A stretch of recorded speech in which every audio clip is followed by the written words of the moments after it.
While ballot selfies might be a fun way to let everyone know who you're voting for, you could be breaking the law depending on where you take one.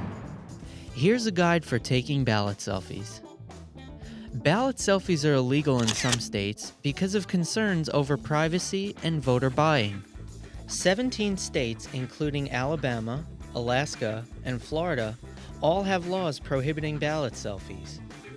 You can take ballot selfies in 20 states, including Connecticut, Colorado, and Hawaii. You're even allowed to take one in our nation's capital. The laws on ballot selfies aren't too clear in 13 states, including Arizona, Arkansas, and California, so proceed with caution. If you're unsure what the laws are in the states that you vote in, you can always snap a selfie with your I voted button outside the voting station.